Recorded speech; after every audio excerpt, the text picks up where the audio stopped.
Oko hocho makenene familia mar Dalmas Otieno. Wadhi mbele nyakoro mgajuang mahawa tamalo prabich mag ji mantiere kod tuo mar kahera e pacho ka wach gi lal ma oko yang tuo margi mondo mi timnegi thieth mowinjore ka kuonde thieth bende yangore ni thothgi onge kod nyalo mar pimo tuo makamano. Kaka jafwambo mar Judith Omondi lerono, migawo mar thieth oketo mise moko mag temo kedo motegno gi tuono kachop higa mar 2028. Nyasi mar pedho lipode mabiro konyo e kedo kod tuo mar kahera e pacho kae kuom thuolo mar higni 5 mabiro oyangore ni piny Kenya osego okang' kedo kod tuo kahera yare higa mar 2016. Kata kamano pod nitie rem e yango kendo luwo ji man kod kahera e gwenge ma pacho ka. Atamalo 48 gin ji ma irem yang kaka ji man kod kahera kata bed ni gidak kod tuo ni. Mai yango ni timore nikech yomiyo mar jolony e timo pim ma winjore mar yango tuo ni e dend jatuo. Ahinya to ne jotuo makinde mathoth rateke mag dendegi ok ked kod yath kaka winjore ne tuo. So many people are dying today because of misdiagnosis. You go to the hospital, it's like we have a template or we have grouped the diseases. If I go to the hospital and I have a cough, then there's a specific drug I'll be given.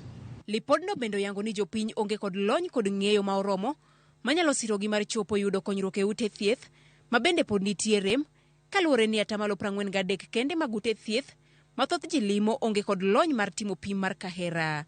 Even those who are dying of HIV, most of them do not die because of HIV actually.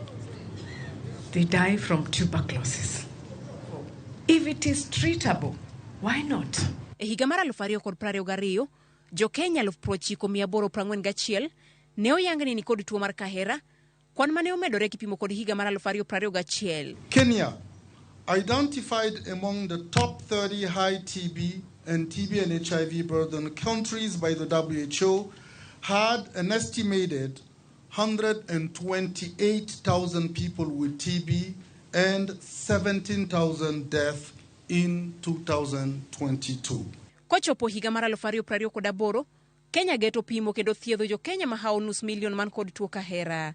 E kwan ni 365,678 gin joma dongo, 52,000 gin nyithindo, ka 4,000 to gin ji marateke mag tuo dendgi oheo teko mar yath ma ichiwo negi kata drug resistant TB. Ka riwruoge ma ok mag piny owacho to ramo ni mondo mi lek ni chop kare nyaka ket jotelo ma ongirore bad migawo mar thieth mar kahera ma ok ji matiyo e yor kojolo kaka migawo mar thieth osebedo katimo. The heads of the TB program, who have all coincidentally been women, have been in acting positions to ensure effective implementation of our strategic plan.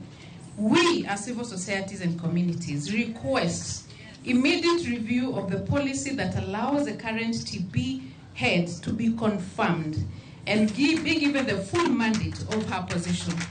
Omenda madwarore chopo lekni kare en $93.2 million. Judith Omondi, Ramogi TV.